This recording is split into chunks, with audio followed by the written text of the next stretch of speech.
ونعوذ بالله من شرور أنفسنا وسيئات أعمالنا من يهده الله فلا مضل له ومن يضلل فلا هادي له وأشهد أن لا إله إلا الله وحده لا شريك له وأشهد أن محمدا عبده ورسوله يا أيها الذين آمنوا اتقوا الله حق تقاته ولا تموتن إلا وأنتم مسلمون يا أيها الناس اتقوا ربكم الذي خلقكم من نفس واحدة وخلق منها زوجها وبث منهما رجالا كثيرا ونساء واتقوا الله الذي تساءلون به والأرحام إن الله كان عليكم رقيبا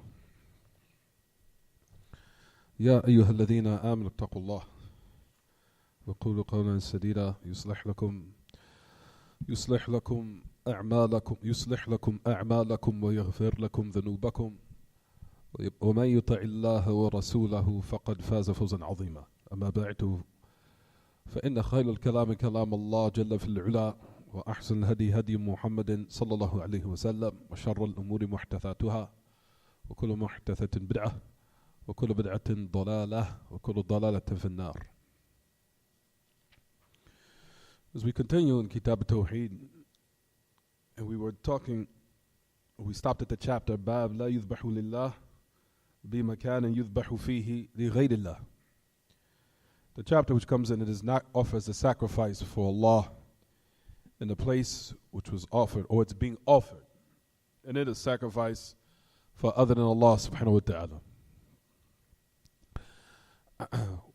You'll find that the great Imam al-Mu'allif rahimahullah, that he used the ayah as we talked about and discussed last lesson, which comes at sort of the Tawbah. As you'll find that he used the ayah, just a part of it, but he didn't mention the complete ayah. Where he mentioned, it says, لا تقم فيه أبدا. لا تقم فيه أبدا, which is in the ayah, which is a sort of Tawbah, which is the prohibition of praying in that masjid that was established upon division and disbelief and causing separation and division amongst the believers during the time of the Prophet ﷺ. We talked about what happened with Amir, as they called him, Amr al-Fasiq al-Khazraji. You'll find that he had, and his followers, had established that masjid to utilize it in order to make war, and also as a base to oppose and make war with Allah and His Messenger. As you'll find that Heraclius and this individual, Abu Amr al-Fasiq, him and Heraclius had an agreement between them that if he was to aid him, meaning Heraclius, who's upon kufr, in sending different types of books or aiding him in a manner in which they can destroy the message or the light in which the message of Allah ﷺ had came with, then to set up a foundation in the base that is in the Medina. So when the time was right, then we talked about and said he would come and he would aid him upon, like we said, making isti'dad or al-adawa or al-ida, making enmity with the Messenger of Allah sallallahu alayhi wa sallam. So this actually took place here, ma'ash al-ikhwa, whereas you'll find that during the time of the Messenger of Allah sallallahu alayhi wa sallam, right when he was leaving for Ghazwa to Tabuk, or right when he was about to leave, when he was coming back from the Ghazwa or the expedition of Tabuk, as Allah Ta'ala has sent down a revelation talking about what was the reason of why that particular masjid was established close to Masjid Quba. Not Masjid Quba itself, but Masjid Dirar, which was built close to Masjid Quba in order to cause distinction, or in order to cause fitna and disbelief and separation and division, and also being utilized as a base to make war with Allah and His Messenger. When the Prophet ﷺ was coming back from Ghazwa to Tabuk, either by a day or a day and a half, you will find in the narration, as we talked about last lesson, Allah Ta'ala sent down revelation exposing the plot of why the masjid was founded as a harm for the believers and those who are around in Al-Medina who believed in the Messenger of Allah sallallahu alayhi wa sallam. This is what we discussed. Where's your books? You don't have any? As this was the base that was laid down, or this was the goal or the intent while this masjid was built, and as a result of it, Allah Ta'ala prohibited that the Messenger of Allah sallallahu alayhi wa sallam pray in that particular masjid, but the particular ruling was generalized for all of the believers not to pray in that particular masjid. You'll find that the great Imam al-Mu'allif rahimahullah, Sheikh Muhammad ibn Abdul Wahhab, had used this as a dalil in order to establish, likewise, if this masjid was utilized for this purpose and this goal and its aim was for disbelief and establishment of disbelief and causing division and separation amongst the Muslimin and a base to make a war with Allah and His Messenger, then from that aspect of what they call qiyas, or to use a similar analogy to that, the similar likewise, then a person would say, based upon the title in the chapter, that it's not permissible also to slaughter or sacrifice for other than Allah in that particular place, based upon this particular ayah, where Allah Ta'ala said, "La taqum fihi abada," do not pray in it ever. So based upon that, a Muslim, in regards to establishing this particular worship, does not offer as a sacrifice in that particular place where the mushrikeen are offering their what? Their sacrifices for their idols. So it's not permissible to do that, based upon what we discussed in the previous class. So you find this is one of the evidences and proofs that he utilized in order to establish this truth or establish this fact in this matter in which we're discussing right now, based upon the ayat which was in Surah At-Tawbah. As we also likewise stopped in the hadith on the authority of Thabit ibn al-Dhahhak al-Ashhali. His name was Thabit ibn al-Dhahhak ibn Khalifa al-Ashhali radiyallahu anhu ardah, sahabiyun jaleel. The great Sahabi radiyallahu anhu ardah, his name was Thabit ibn al-Dhahhak al-Ashhali. Thabit ibn al-Dhahhak ibn Khalifa al-Ashhali.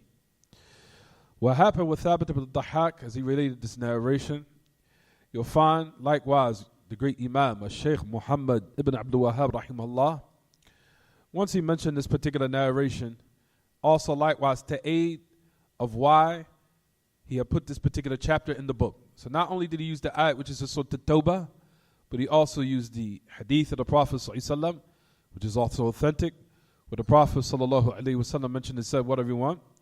That a man came to the Messenger of Allah ﷺ and asked him that he had made an oath or took an oath, as it says in the narration. He said, نَظَرَ أَن يَنْحَرَ بِبُوَانَ. He says, نَظَرَ أَن يَنْحَرَ إِبِلًا بِبُوَانَ. He says, نَظَرَ أَن يَنْحَرَ إِبِلًا بِبُوَانَ. That says on the authority of Thabit ibn al-Dhahhak that a man came to the Messenger of Allah sallallahu alaihi wasallam. So when he came to the Messenger of Allah sallallahu alaihi wasallam, he took an oath or a vow that the Prophet sallallahu alaihi wasallam said previously, I took a vow.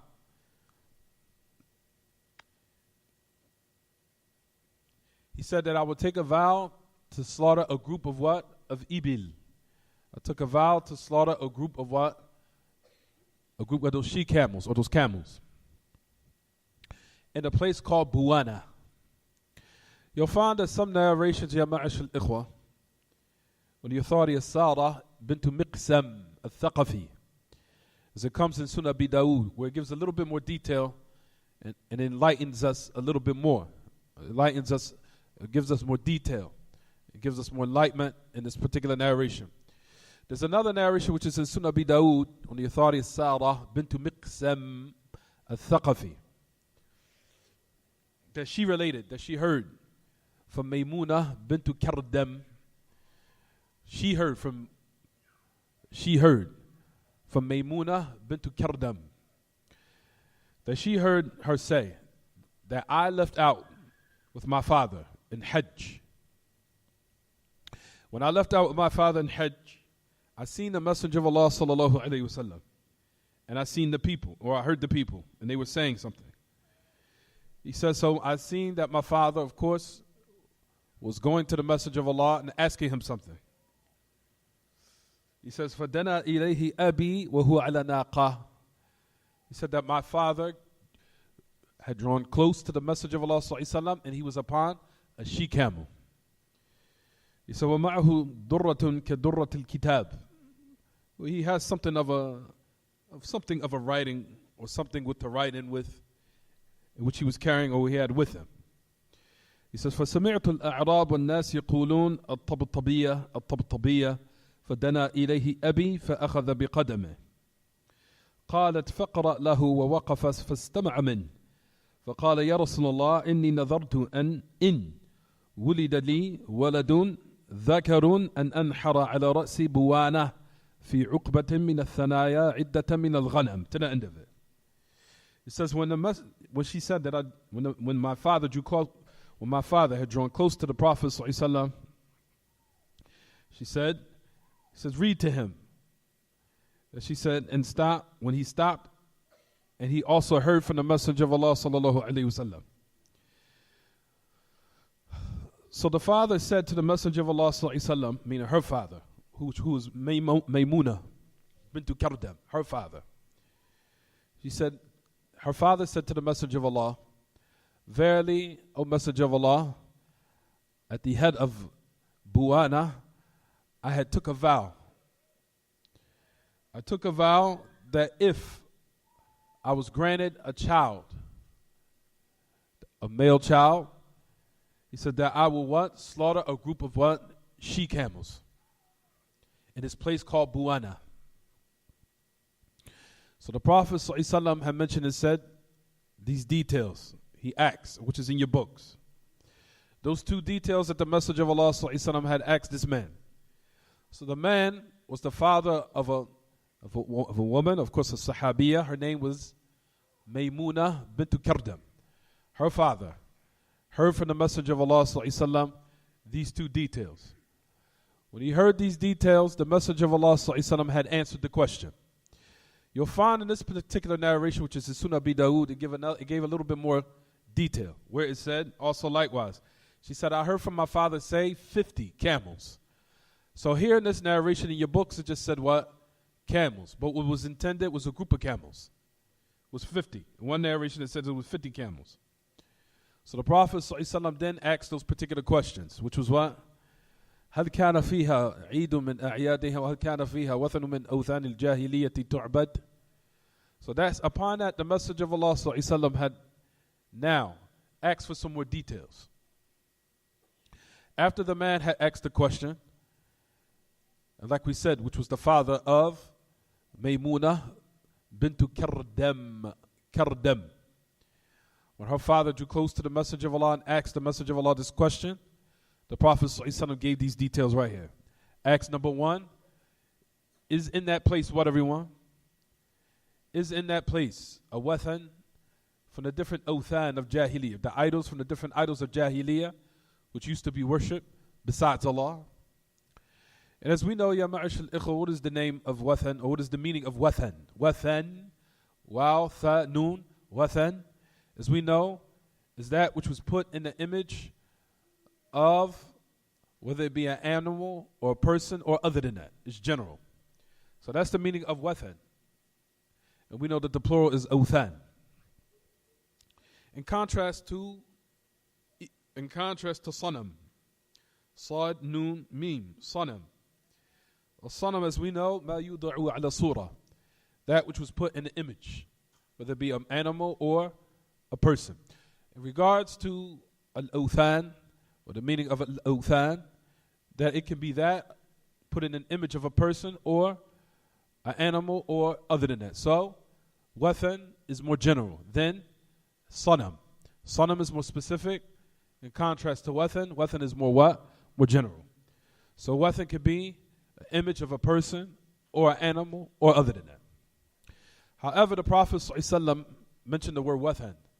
Was it in it a wathan, or those idols from the idols of Jahiliyyah, from the time before Islam, meaning the people who used to worship along with Allah, those various idols, in which they used to draw close to those particular idols before the advent of the coming of the Messenger of Allah sallallahu alaihi wasallam. So in the affairs of Jahiliyyah, and that was before Islam. And like we said, Ya Ma'ash al-Ikhwa, Al-Jahiliyyah is gone. It's Jahiliyyah for a person. They say we're in the 21st century? The 21st century Jahiliyyah of today was incorrect. For the word Jahiliyyah was used before Islam, and that has been what? Abolished. It has been what? Eradicated. Rather, when a person says the word Jahiliyyah, we mean you have to make what they call taqyeed. You will have to restrict it and say from the qualities of Jahiliyyah, or from the affairs of Jahiliyyah, or partial affairs of Jahiliyyah, which still is prevalent today. But just to say generally that we're in the state of Jahiliyyah today, then that is incorrect. Rather, the affairs of Jahiliyyah, pre-Islamic ignorance, was eradicated by the bi'tha, or the advent of the coming of the Messenger of Allah sallallahu alaihi wasallam. When he came, alayhi salatu wasalam, then, like we said, Jahiliyyah was removed, especially at the time when the revelation became complete. So a person does not say al-Jahiliyyah al-Mutlaqah, generalizing the word Jahiliyyah. As we know, the word Jahiliyyah means pre-Islamic ignorance. However, we use it in a manner that is restricted, where we say qualities of Jahiliyyah, or from the affairs of Jahiliyyah, or partial Jahiliyyah from what remains of the affairs of Jahiliyyah. Those things and those type of what? Wordings are used. Instead of saying Jahiliyyah, Mutlaqah, we're in the state of Jahiliyyah, that's incorrect. Because that would necessitate takfir of declaring the Muslims and declaring how the wahi and the revelation is gone and has been raised and is lifted. There's nothing there, there's nothing left of it. As you'll find that the people of takfir, especially of those books in which a lot of them extract their ideologies, which is the books of Sayyid Qutb, and you'll find that those books of Sayyid Qutb contains this type of ideology, instilling in the minds of the shabab, of the young youth, that there's no Muslims today, that everybody's kuffar, and everybody are not Muslim of these days, and that Islam, the true Islam, is gone. And there's nothing left on the face of the earth, which necessitates we're in absolute total Jahiliyyah, which is incorrect. And that is a statement you'll find that the people of desires use, in which, like we talked about, is incorrect. What is correct, like we said, Ya Ma'ash al-Ikhwa, is a taqyeed, meaning to restrict it by a certain affair. And we just gave examples of that.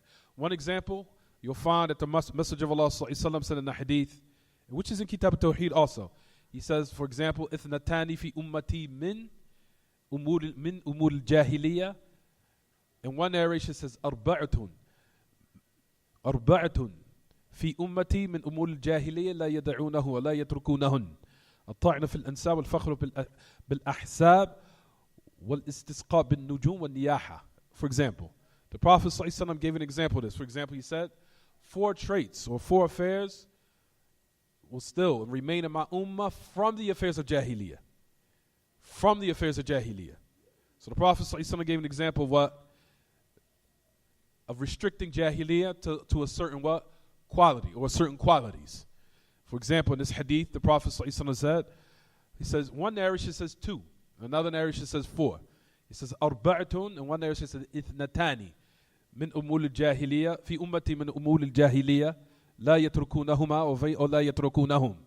One narration it says 2 qualities, another one says 4 qualities from the affairs of Jahiliyyah that will still and never cease to be in my ummah. Number 1 is a ta'in fil ansab. Is to criticize and disparage or make mockery of one's lineage, to talk about his lineage. الطعن في الأنساب والفخر بالأحساب, and to brag about one's ahsab, meaning the different status or the greatness or prominence that one was given, meaning from his family or what have you, or the status is be given, in which you'll find that people will boast and brag about. whether it be from a great family or a great background. I'm so-and-so, I'm this, don't you know who I am? I'm from this family, and I'm from, he says, also bragging and boasting about his ahsab, his hasab, meaning his status or what he has, either due to his family or whatever type of background he comes from or whatever. That's the second meaning of that the Prophet ﷺ described as affair of Jahiliyyah.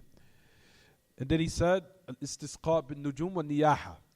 Then the Prophet ﷺ mentioned and said, seeking rain, meaning praying to the stars by seeking sustenance, meaning the descension of rain by the stars, meaning salat al-istisqa, performing that aspect of worship to want those provisions of rain.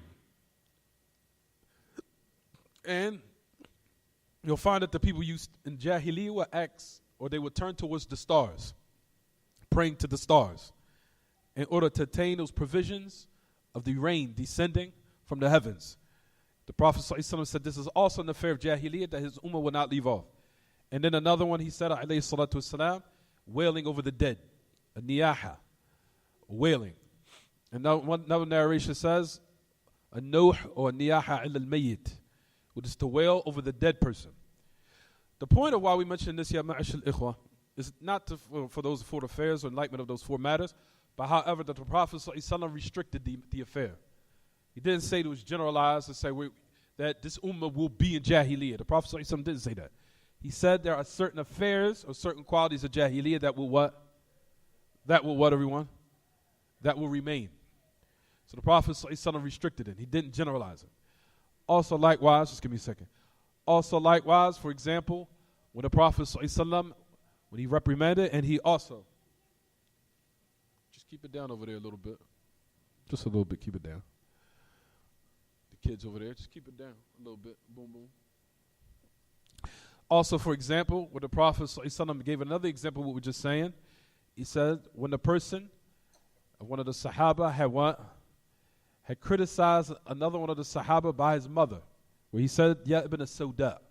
He said, oh son of a black woman. When the Prophet ﷺ heard this, he admonished him to the point where he said to him, Innaka imru'un fika jahiliyyah. He said, very you are a man that has some jahiliyyah in you. You have some. So notice all these examples are what, everyone? Where the Prophet ﷺ restricted it. Where he gives some type of partial meaning of jahiliyyah, and he restricted it. Rather not generalizing it by saying we are in jahiliyyah or you will be in jahiliyyah to the end of it. And like we said, this type of wording is very what?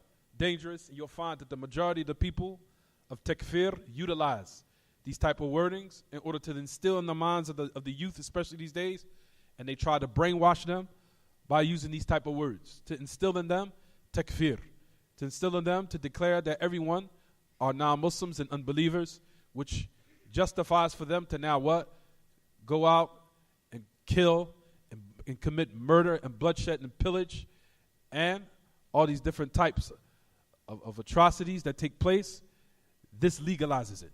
And from those statements that they use, you'll find, which is in the books of Sayyid Qutb, where he used to say these books, that all the ma'abid, or the places of worship of the Muslims, are ma'abid jahiliyyah.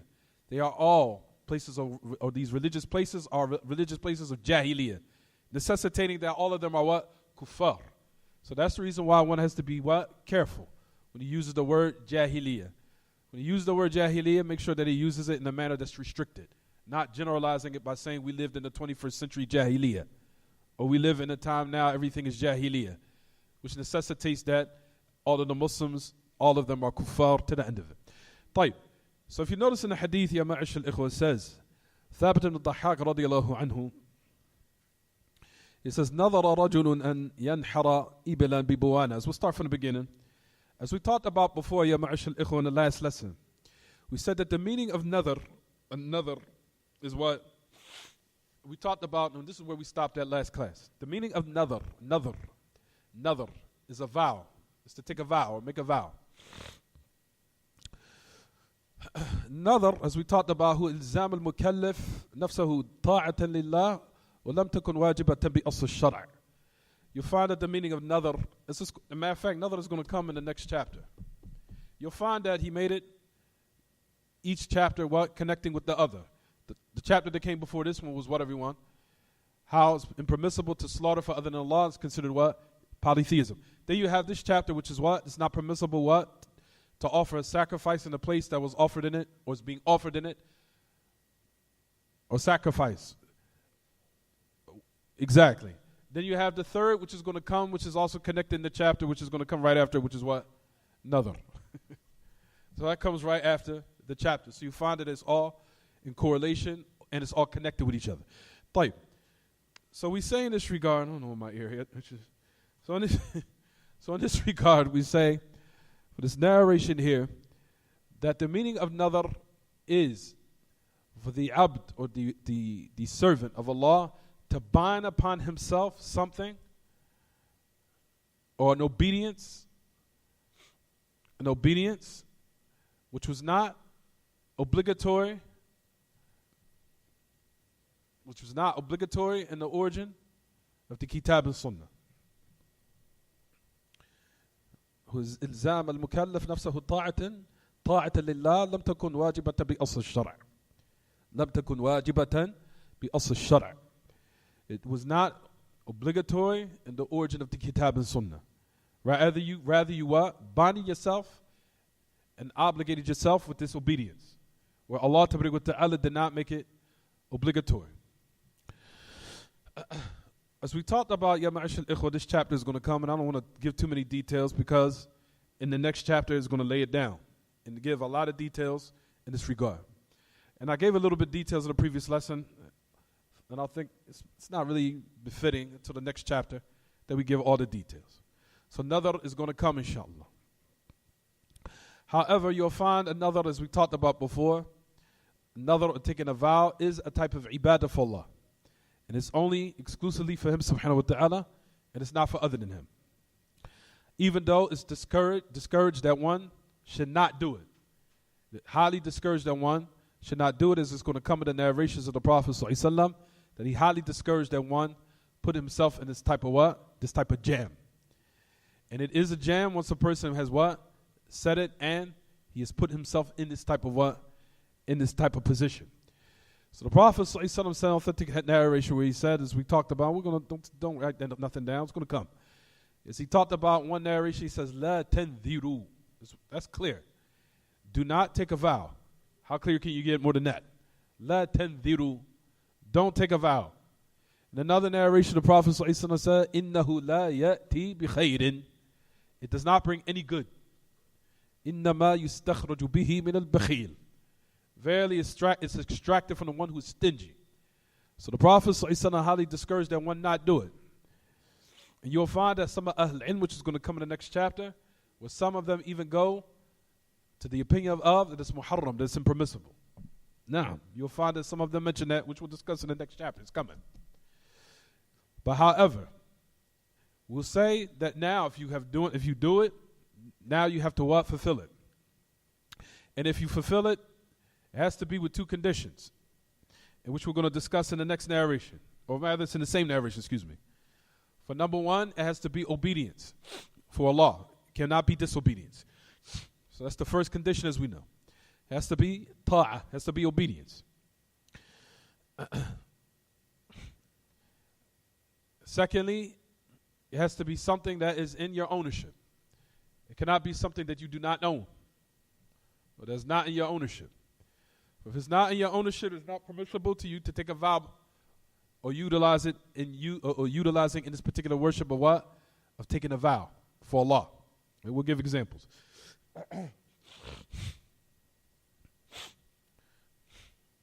So the first part, notice in the narration, Thabit ibn al-Dhahhak, it said what, everyone?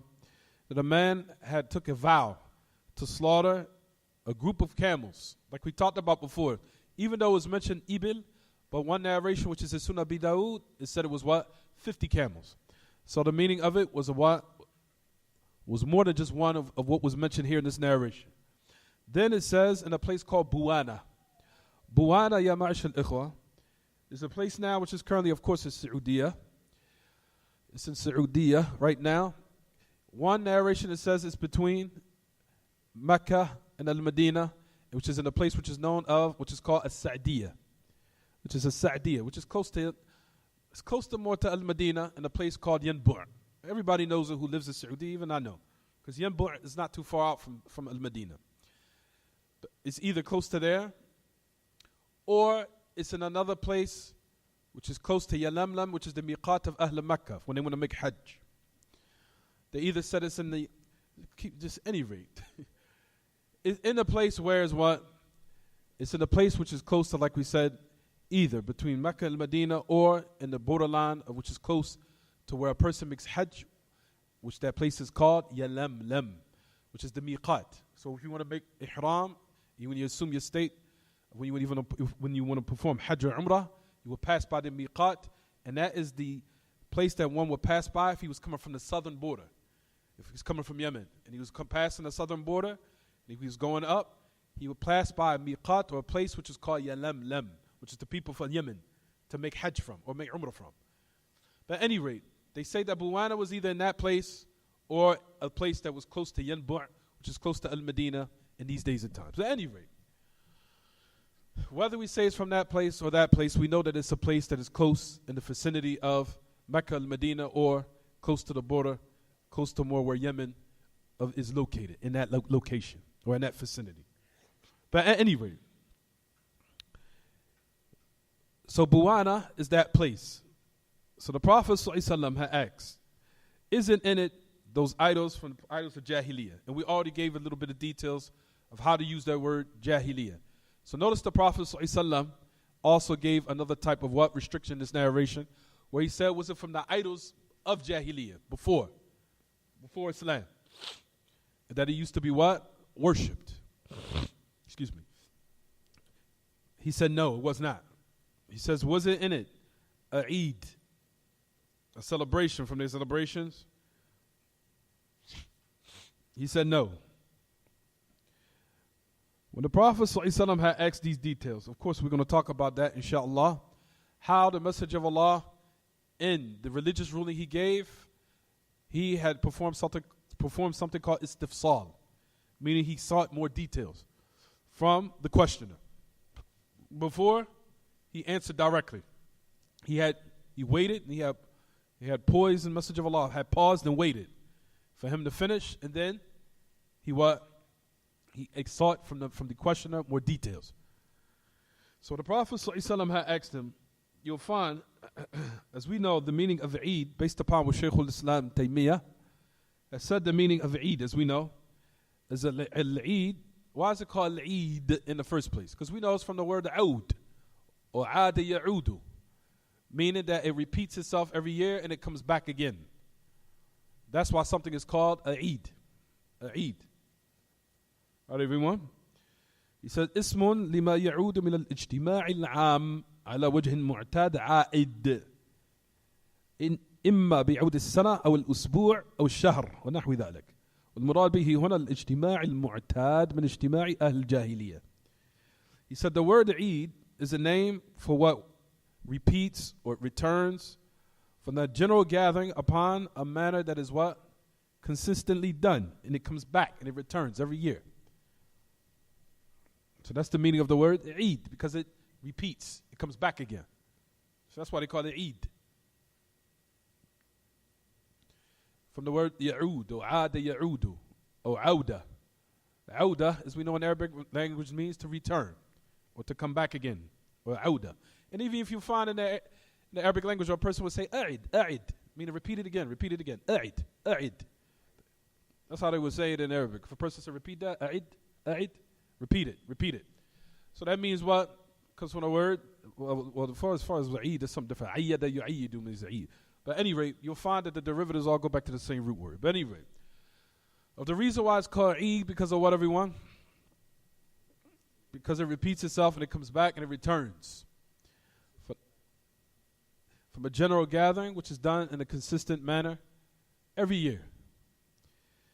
He says either by returning, bi'awd as-sana, of course, either by returning the year, meaning of the two Eids that we celebrate, of the Muslims, or the week. And we know that the weekly Eid for the Muslim only is Jumu'ah. That's it. As far as monthly, then that is not connected with what? Islam, as we'll give some more details in this. But only for the Muslims is yearly and weekly in regards to the two Eid, and likewise yearly in regards to the two Eid, which are Eid al-Adha, Eid al-Fitr, or in regards to what is a weekly, what they call Eid Usbu'i, which is what? Jumu'ah. As far as what the kuffar do, what they indulge in, of what is done monthly, and what is considered their type of a'yad, or their type of celebrations, then we'll give more details in a minute. But the Prophet ﷺ here in this narration was talking about the gatherings, what was acclimated to being done from the gatherings of the people of Jahiliyyah. That's what he's talking about here. In which you'll find in that particular Eid that it gathers affairs, and that day will what? It will repeat itself constantly, of course, no doubt, in regards to them. As we know that Eid can be either what? Eid can be a place of gathering, of course, every year, as far as place and also what? Time, both. It can be done as far as in the what? It could be Eid can be done as far as the place and the what? And the time. As far as the time, that's clear. What about the place? Place, for example, like for example, Yawm Arafah or Muzdalifah, or for example, Mina, the places when all the people gather during the time of Hajj, which they're about to do in a couple of weeks, inshallah, which everyone is about to perform, inshallah, in a couple of weeks. For that, it's a gathering of a sort of type of Eid of what is pertaining to a place, which is Yawm Arafah, or the day of Arafah, or Mina, or Muzdalifah, or Mina, or other than that.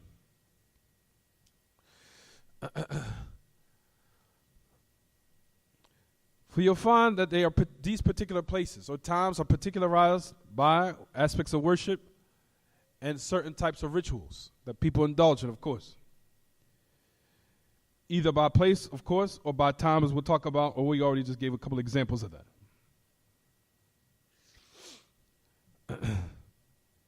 When the Prophet ﷺ now had prohibited this type of matter, what about the affairs of the Mawlid? When the people now have performed some type of what? Disobedience. Well, we know from the disobedience of what the Muslims perform these days is called celebration of the Prophet ﷺ's birthday. That celebration are from the affairs of what, everyone? Do we say they're from the affairs of Jahiliyyah? No, we can say they are from the affairs of Jahiliyyah, of course, as the Mawlid or birthday was something that was never prescribed or never legislated by the Prophet ﷺ, nor did none of the Sahaba do it.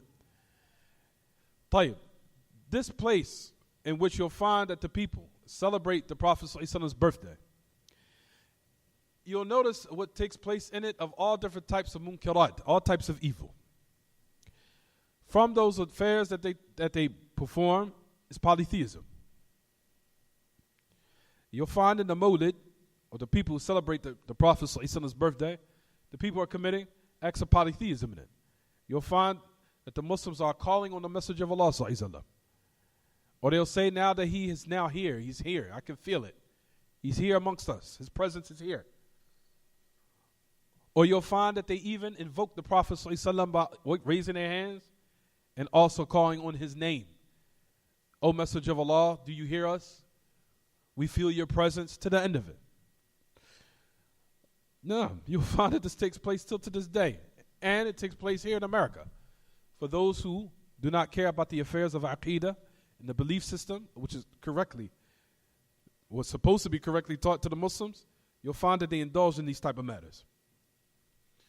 Tayyib, do we say now that this place that the Muslims performed, this type of act, now it becomes impermissible for one to what? Not to slaughter or sacrifice his offering to Allah Ta'ala in it. Because now it's a place in which what? It was offered in it, or so-called done in it, some type of polytheism. Does this now apply? First, number one, take in consideration what we're talking about right now. What is what, everyone? We're talking about slaughtering. So keep that in mind. We're talking about slaughtering or sacrificing. So the whole chapter is talking about what, everyone?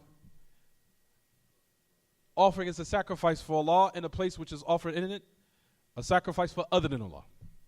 But I'm going to give some details, inshallah, right now. Just listen. You'll have some people that celebrate the Mawlid, which has filled the different cities and the countries of the Muslims, in which they call it in the name of the awliya of Allah, so-called. It's a type of worship for them, and glorifying certain people and worshiping certain people. And you'll find that from the so-called benefits they so-called attain from this, that if the people forget about this so-called person who they worshiping, they'll now start to, for example, even if they, the most evilest of people and the most lowliest of people who are calling this people to this type of act, you'll find that they try to utilize polytheism to gain money and worldly type of what? Of goods from the people. And if they see that his name is starting to die down, they'll come with this type of evil in order to so-called revitalize his name in the hearts of the people so they could be reminded again. All of it is what?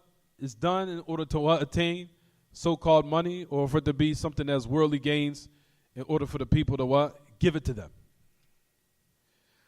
So now they come with this type of what? This type of so-called revitalization of this person, or reminding the people about him, in which you'll find that the people now start to give gifts. And they also now start to draw close to him by his name, which has filled the different Islamic countries up with this type of gatherings, or these type of so-called memories that are being revived, in which we know that this type of catastrophe has now generalized a lot of the lands, in which you'll find that this type of practice of Jahiliyyah came back to the cities and the countries of Islam, in which you'll find that the only places that have been protected was Najd in Hijaz, which is the places which are located in Saudi right now. However, what we want to now give is some details. What's correct is, if a person establishes the Mawlid to draw close to a particular person, or draw close, for example, to the Prophet ﷺ, hoping for his reward or his benefit, to bring some type of good or some type of barakah or some type of blessing, to bring them or forgive them of their sins, you'll find some of them saying, or getting them or attaining some type of good in their lives, or removing some type of harm in their lives. He says, if, or for example, لكي يدفع عن مقيم المولد بعض الضرر, or make a dua to a certain individual in order to raise off the person who established this so-called birthday some type of harm, or anything similar to that. He says, no doubt that the establishment of this Mawlid is worship of a particular person, no doubt. فَإِنْ دَعَاهُ مَعَ ذَلِكَ وَاسْتَغَاثَ بِهِ. Of course, what takes place if he's to what? Now invoke him, or take a vow to him, or slaughter for him, or a person, or done anything of the rest of the different types of worship, no doubt that's polytheism to more polytheism. You'll find that a lot of people do this, especially those who establish the Mawlid, the birthday of the Prophet ﷺ, thinking that is from the aspects of worship in which Allah Ta'ala loves. No doubt that they think that is what? Worship, is shirk. That's in people who think, or they involve themselves in the affairs of this aspect, establishing the Mawlid in order to what? Establish polytheism. However, you'll find on the other hand, there are certain Muslims that what? On the least of the evil, the least level of the evil, but still evil. That they're thinking that this is something they can draw close to Allah subhanahu wa ta'ala by it being just an affair of mere worship, but not indulging in the act of shirk. And if that's the case, then they came with something else, which is what, everyone? Then they came with a bid'ah. Now they came with an innovative practice in the religion. Whereas in this particular instance, they came with another evil. So the first thing they came with was shirk, especially if they try to draw close to the one who's being singled out as one to be worshipped, whether it be the Prophet ﷺ, or whether it be Hussein, or whether it be Badawi, or whether it be any type of individual, no matter who it is. So that is polytheism without more polytheism. But however, if they, on the other hand, if some of them think that is what? That it's just mere worship in which they draw close to Allah by, then they come with another evil, which is tremendous likewise, no doubt, which is an innovative practice which has no basis in Islam. So upon both affairs, and they're both evil, and they're tremendous, of course. And I shouldn't have said, I retract saying the least of evils. Rather, bid'ah is the most evilest of affairs, as we know. So we say, Ya ma'ash al-ikhwa, in these type of practices, what we're discussing now is slaughtering. Because now I wanted to talk about, inshallah, what about the affairs of, for example, a church being removed and changed into a masjid. Does that now apply what we're talking about? We say no. And I'm going to give everybody the reason why. As far as in the aspect of slaughtering, that's what we're speaking about now. As far as in the salat and things of that nature, that's not applicable what we're speaking about now, which we'll talk about in a couple of minutes, in regards to establishing worship and changing a place in which used to belong to the non-Muslims, or which they used to practice different acts of kufr, removing it and all of its ma'alim and all of its signs and making it a masjid. That's something different. But however, keep in mind, we're only talking about what? We're talking about slaughtering for Allah, in which people who are from the polytheists are slaughtering for other than Allah in that particular place. Is it clear what I'm saying so far, everyone? طيب. Now, if you'll notice in the last part of the narration, the Prophet ﷺ had mentioned and said, isn't in a Eid, a celebration from their celebrations. The man said, or they said to him, a message of Allah, no. He says, if that's the case, then fulfill your vow. Fulfill your vow. Fulfill your vow, meaning of slaughtering those what? Those camels, in which is obligatory, of course, for him now to slaughter. Right, everyone? Once a person has involved or took a vow, now it's obligatory upon a person to what? To fulfill it. As you'll find different ayats in this regard, which we'll discuss in the next class, or next lesson is going to come. We'll talk about the ayats right now. طيب. When the Messenger of Allah ﷺ in this hadith said, and which? To slaughter in a place called Buwana. A lot of Ahl Ilm, you'll find that they mention, and which we'll talk about what Shaykh Uthaymeen says, that this particular vow that he took, of course, this particular vow, it was obligatory upon him to what? Slaughter 50 camels. But as far as the place where it was done specifically, then that was only for something that was what? Natural, not obligatory. I'll break it down, inshallah. I'll say it again. As far as slaughtering the animals, those 50 camels, that was wajib, that was obligatory. As far as the place itself, then that was for only, as they call it, lil ibaha. That was only that the Messenger of Allah ﷺ made it an affair which is only mubah, meaning that it was an affair that was natural, that if he wanted to do it, then he could do it there. But it wasn't binding upon him to do it specifically. Why? Because you'll find that Ahl Ilm say we do not make or particularize certain places, whereas it would be misunderstood that that place has a certain virtue about it. And if that was the case, of course, then it would be prohibited to do that. But however, when the Messenger of Allah ﷺ had mentioned Lil Buwana, in which Ahl Ilm mentioned, I'll read it quickly just to bring a little bit more details. For example, it says, when the Messenger of Allah ﷺ had said about the vow, as far as slaughtering the 50 camels, that's clear. He said, بالنسبة لنحر الإبل المراد به المعنى الحقيقي, that's clear. بالنسبة للمكان المراد به الإباحة. As far as slaughtering in the place, then that which was intended by it was mubah. Meaning it wasn't obligatory. Meaning it was just merely for what? For something he wanted to do, then you could do it. Something natural that you could do, but it's not what? Obligatory. So it was not an obligation to specify that place where he would slaughter in that particular place. It says, إِنَّهُ لَا يَتَعَيَّنُ أي مكان في الأرض إلا ما تميز بفضل. Hence, that it is not specified any place in the earth except that it's been distinguished of virtue, such as, for example, the three masajid, Masjid al-Haram, Masjid al-Aqsa, and also Masjid in Mecca, Masjid al-Nabawi, which is in Medina, or Masjid al-Aqsa, or what? The Haram, or of course the Haram al-Makki al-Madani, and also which is in Palestine, which is what? Masjid al-Aqsa, which is in Quds. Right, everyone? He said, for that reason, we say that this affair, when he wanted to slaughter, as far as the place itself, was what? For it being mubah. Meaning something he could do, but if he slaughtered it in another place, it wouldn't be no haraj, it wouldn't be any problem. He said the dalil for that, even Shaykh Uthaymin mentions this. He says, أنه سأل هذين السؤالين فلو أجيب بنعم لقال لا توفي. وإذا كان المقام يحتمل النهي والترخيص فالأمر للإباحة. He says, as far as in regards to the particular place, he said, then that affair was something natural. If he wanted to do it, he could. But if he wanted to do it in another place, then that was allowed likewise. The dalil for that is when the man asked these, when the dalil for that is when the Prophet ﷺ asked these two questions. Now, if the man had said, na'am, yes, what would have been the answer to the Prophet ﷺ? Don't fulfill it. Right?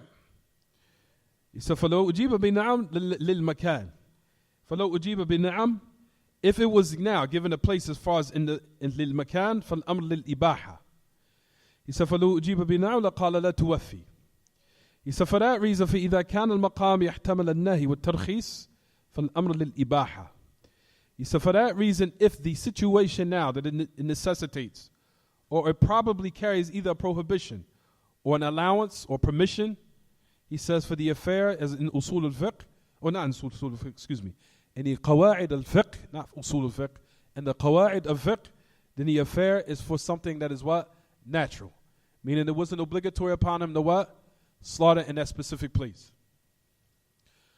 So here in this particular instance, as far as buana, that affair was for something natural.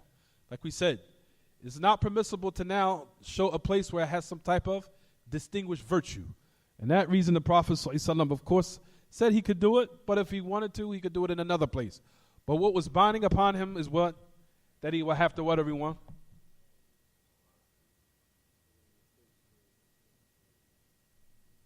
He would still have to do what, everyone?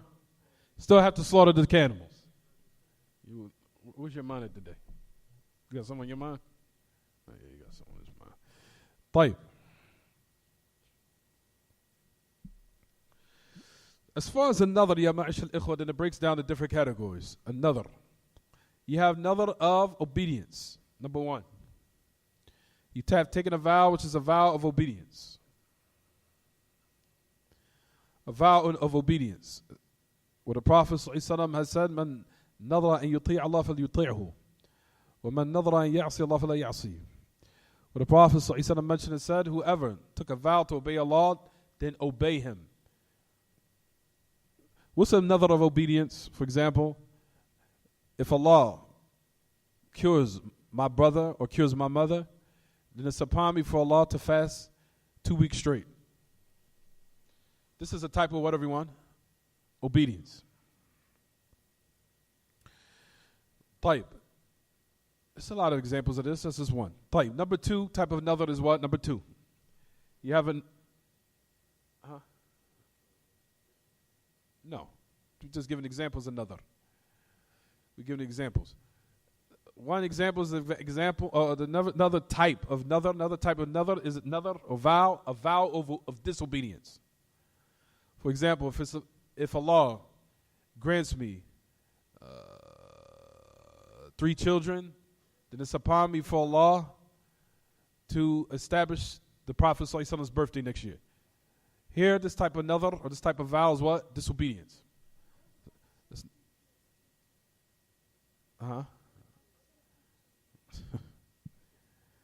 If Allah Ta'ala grants me 3 children, then it's upon me for Allah subhanahu wa ta'ala to establish the mawlid, to establish the Prophet ﷺ's birthday. If a person does that, then that's a what? That's a vow of disobedience. What is incumbent upon a person if he does this type of vow, takes this type of vow? Does he still have to now perform an expiation, or does this particular nadhr, does it not carry out, or does it carry out, or does it not carry out at all initially? It doesn't carry out at all initially. That's one opinion, as we'll discuss, inshallah. Don't worry, it's all going to come. Keep your thoughts. But at any rate, for number one, for this type of, for example, if Allah grants me 2 daughters, then it's upon me for, if Allah gives me 2 daughters, it's upon me for Allah that I slaughter for other than Him. It's disobedience. It's shirk. Or it's upon me for Allah that I establish the mawlid. Of course, we know that's disobedience. Or it's upon me for Allah that I'll drink 10 bottles of alcohol. This type of vow is what? It's disobedience. So it's not permissible to what? It's not permissible to carry it out. As far as the kafara of whether or not a person has to perform an expiation or not, or it didn't carry out at all, those details are going to come. Is it clear what I'm saying, everyone? Type. Number 3. Number 3 are type of vows, what they call nadhr ma yajra majra al-yamin. He says of what carries out of a vow which is similar to what a person does when he swears by Allah. Usually when a person swears by Allah, he's doing it to what, everyone? He's either doing it to put emphasis on something, or to prove something, or to establish his truthfulness in something, or what? Or to even warn against something, or warn against a danger. That's usually when people usually what? Swear, right or wrong. Type. In certain instances, it's going to come, don't worry. In the next chapter, it's going to come. You'll find that another is similar to what? One swearing. In certain instances. In certain instances, they're different. In certain instances, they're what? They're slightly different in certain ahkam, as we'll talk about. It's going to come. There are similarities. From them is what we're given here in this third example of a vow. The third example of a vow is what? Yajri majra al-yamin. What now carries out similar to how swearing carries out. For example, a person would say,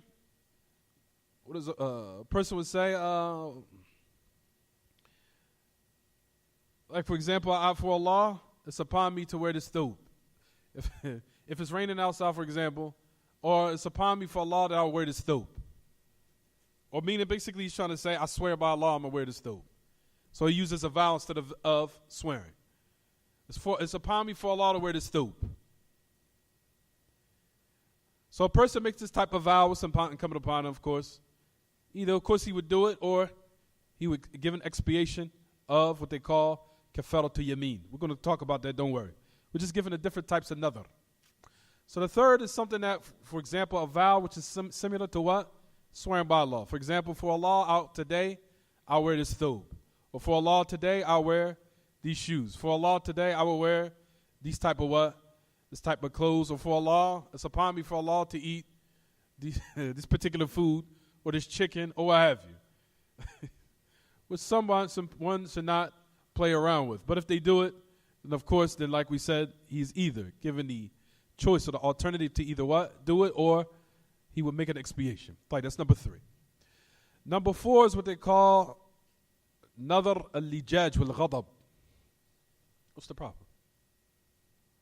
What's wrong? Sound call you there? Tell you. Is it in? It's in? Amir, hold up for a second. Amir in the office. Not going to do it. Did it go off? I thought it come in like 8:20 or 8:15. Oh, it's in? تفضل.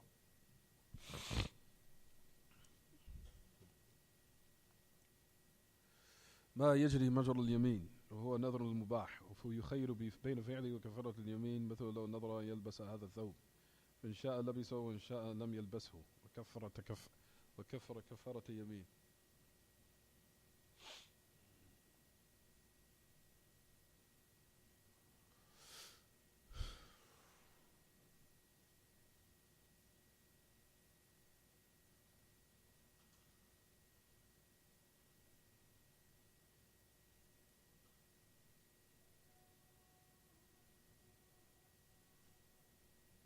Akbar, Allahu Akbar.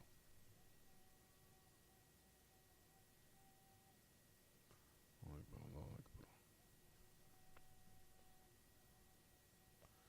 Ashhadu an la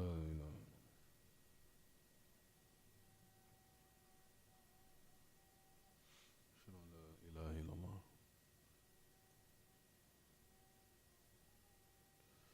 Ashhadu anna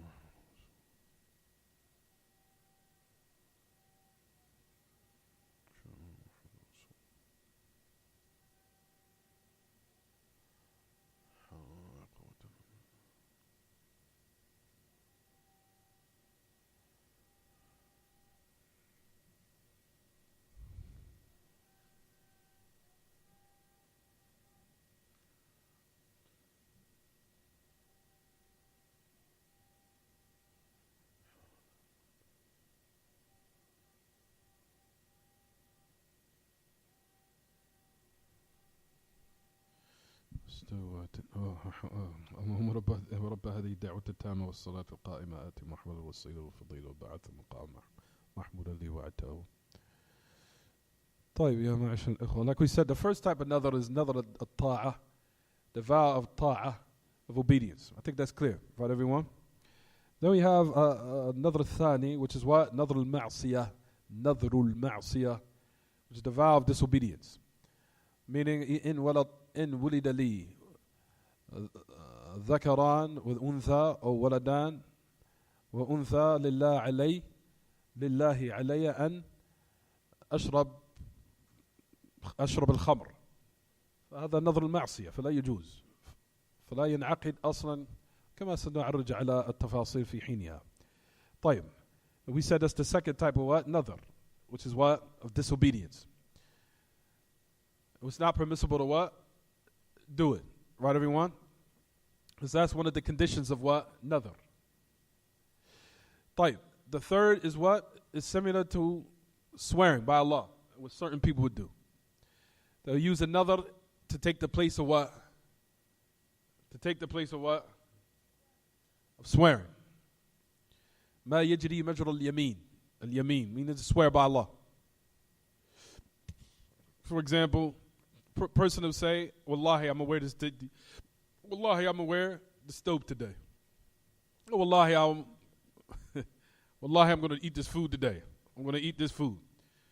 If a person now uses that, instead use the type of sigha, or the wording of what? Of another. He said, for Allah today, upon me for Allah today is to what? To wear this thobe. Is it permissible to do this? We say yes, but to be very careful. And it's better that a person, preferable that he stays away from what? Another. Stop biting your nails. To stay away from another. But however, if a person does this, then he has not done anything wrong, but be very careful. Because another is, number one, as we talked about, as we said that the Prophet ﷺ highly discouraged it. That's number one. And number two, once you have put yourself in this type of now, haraj, or this type of warata, or this type of jam, then it's incumbent upon you now to what? To fulfill it. طيب. So that's the third type of nadhr. And the fourth type of nadhr, the fourth type, is what they call nadhr al-lijaj wal-ghadab. Al-lijaj wal-ghadab. Meaning what a person does in order to, for example, to put emphasis on something, or to show he's truthful in something, or to challenge someone to show that he's lying, or what have you. To that, for example, a person would say, it's raining outside. Another person would say, Wallahi, ma yanzilu al-amtar. He says, for example, is what? It's raining today. And another person says, it's not raining today. طيب. إذا كانت الأمطار حاصلة وإذا حصلت وإذا حصل إن كان الأمطار تنزل بغزارة فلله علي أن أصوم 3 أسابيع. طيب, so now he's trying to challenge someone. He says, if it's not raining outside, I'm going to prove that it is. If it's not raining outside, then it's upon me for Allah to fast 2 weeks straight. You understand what I'm saying, everyone? علي لله أن أصوم 3 أسابيع متتابعة إن كانت الأمطار نازلة. If the rain is now, excuse me, إذا كانت الأمطار غير نازلة فلله علي أن أصوم 3 أسابيع. هذا يسمى نظر اللجاج والغضب. That's what they call what? That's what they call a vow of what? Of anger, or to put emphasis on something, or encouragement, or to prove one is being truthful, or to belie someone.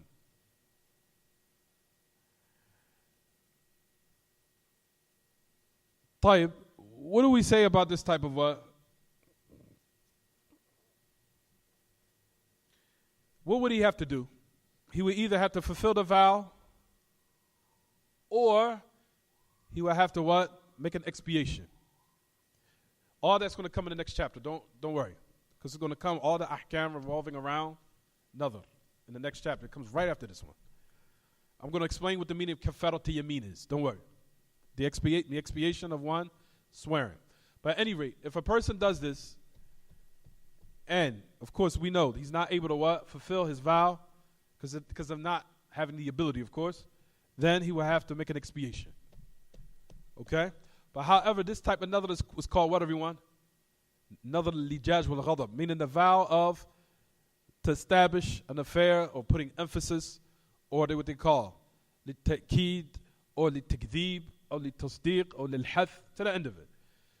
Order to what? To establish what they call, and even in certain instances of what is done out of anger. In order to what? Do something that's an affair of encouragement, or to prevent something, or to establish truthfulness, or to belie, to establish one is lying. طيب. And we just gave an example of that. However, if a person does this, then what, everyone? He's either given the choice or the alternative to either what? He had to fulfill it, of what he said he's going to do in the vow, or he had to do an expiation, what they call kafarat yamin. Is it clear what I'm saying? طيب. The fifth type of nadr, which is called nadr al-makruh, a vow which is disliked, is hated, called nadr al-makruh, which is something that's detested or hated. That's detested or hated.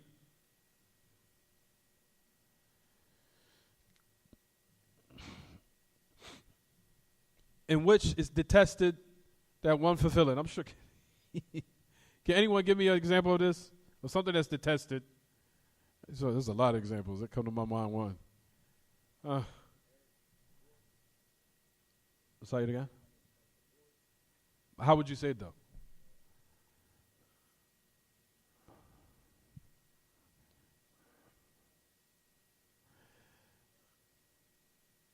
Let's just say, if your mother comes to my house, then it's upon me for Allah to divorce you. Is that hated or is that haram? Or is it detested?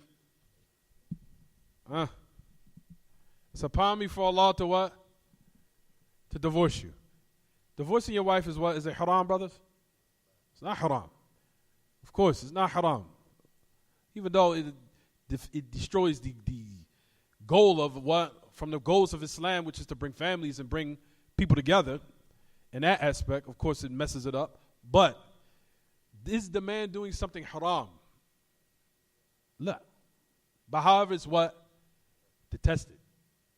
It's hated. It's hated. طيب. That's an example. Another example. For example, if someone's walking in this door, for example, right now in the masjid, then it's upon me for Allah to dig up my nose. First of all, one should not make this type of vow because it's playing around with the religion of Allah, number one.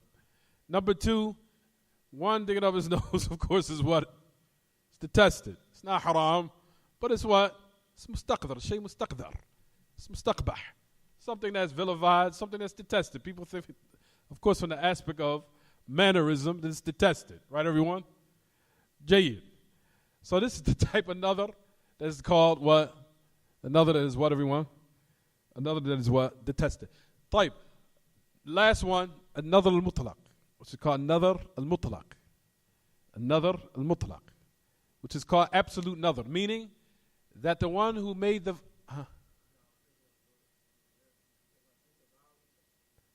what nadhr? Meaning of which word?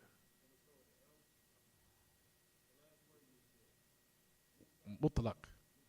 Mutlaq just means something that's general. Here in this context, it means something general. For example, a person says, if Allah cures two of my family members, or He cures my mother or my father, then it's upon me for Allah. But however, He doesn't specify what it is. He left it general. He just said that it's upon me for Allah. Or it's upon me for Allah, a vow. What did He do? Did He specify anything? Didn't specify anything. In this instance, what do we say? Here, as the Prophet ﷺ mentioned, it says, we'll talk about كفارة النظر إذا لم يسمي كفارة اليمين. He said the expiation for a person that does not specify is the expiation of yameen. Again. So the ahkam in regards to all of these things we mentioned, if one is not able to fulfill it, then he will perform an expiation which is called the expiation of al-yameen, which is going to come inshallah, which is mentioned in Surah Al-Ma'idah. So Allah Ta'ala says, and I'll say it quickly, but it's going to come in the next question, next chapter, don't worry. Well, Allah Ta'ala says in His book, فكفارته إطعام عشرة مساكين من أوسط ما تطعمون أهليكم أو كسوتهم أو تحرير رقبة فمن لم يجد فصيام ثلاثة أيام ذلك كفارة أيمانكم إذا حلفتم واحفظوا أيمانكم. This is Surah Al-Ma'idah. That's the kafarat al-yameen. This is Surah Al-Ma'idah. That's going to come, don't worry. He says, as Allah Ta'ala says, فَكَفَّارَتُهُ إِطْعَامُ عَشْرَةِ مَسَاكِينَ, to feed 10 impoverished people from the middle course of which you would feed your own family, or clothe them, or to free a slave. That is the expiation of your oath if you break them. So guard and protect your vows and your oaths that you take. That's kafarat yameen. It's mentioned in that ayah. That's going to come. But at any rate, all of these that we mentioned would apply to that kafarat yameen. Either the person will fulfill it, or he will perform the expiation. Except there was one that we didn't get the details in, which Ahl Ilm differ in, which is regards to what? The second category. Which is what? Disobedience. Why? Because some of them say, does it carry out initially? Whereas, if it carries out, then it's binding upon him to what? To do a kafara, or is it not upon him a kafara because it never carried out in the first place? That's what we'll discuss. You'll find from the A'imma, from Ahl Sunnah, or Salafiyin of these days, the great Imam Ahmad Najmi, the great Imam of Samita, rahimahullah, which is, of course, we know, in Samita, which is in the southern part of Yemen, it's right, the borderlines. What's crazy is how you'll find that Samita or Jizan. You have Jizan, you have the mountains, then you have Yemen right there. Then you have Sa'da. Sa'da is Damaj, where Sheikh Muqbil was at. The only thing that was separating between Yemen and Saudi and Samita, which is Jizan, where currently, of course, we know is still present today, where Sheikh Zayd ibn Hadi al-Madkhali and also Sheikh Ahmed Najmi was only separating was the mountains. That was it, the big, huge mountains. You had Sa'da, of course, where we know where Damaj was located. Then you had the mountains, and then you had Samita, you had Jizan right there. Any rate, that was just extra for benefit. But at any rate, Sheikh Ahmed Najmi, you'll find in his Sharh Kitaab At-Tawheed, he says that another of ma'siyah la tan'aqid aslan. He says another al-ma'siyah, or the vow of disobedience, doesn't take place at all, never carried out. Being that the case, it was never upon him to perform a what? Expiation. You with me? I hate to see when my brother got something on his mind. طيب. فرج الله عنك كرباتك. Allah subhanahu wa ta'ala relieve you of your whatever's bothering you. طيب. So that is from Ahl Ilm who mentioned that. And also, whereas you find with some of Ahl Ilm mentioned and other than that, that it does carry out. And it's upon him to still what? Carrying out expiation. What's the evidence? That's going to come, inshallah. Don't worry. We'll bring the evidence for that. Why? Because Ahl Ilm, there's a hadith of the Prophet ﷺ. And once we have a text of the Prophet ﷺ, then what? Then we give precedence to that over no matter who it is. Sallallahu Alaihi Wasallam. Which we'll talk about, inshallah. Let's go to come. And that's the reason why you'll find, and which you'll find from the A'imma, from the great A'imma, such as Sheikh bin Baz, and also the great Imam Muhammad bin Salih al-Uthaymeen, saying that it still carries out, and he still has to perform a kafara, based upon the hadith, which we'll give it in the next lesson. Don't worry. So is it clear what I'm saying so far, everyone? Is it clear? Gee, we'll stop here. هذا وصلى الله وسلم وبارك على نبينا محمد وعلى آله وصحبه وسلم وسبحانك اللهم وبحمدك وأشهد أن لا إله إلا أنت أستغفرك وأتوب إليك.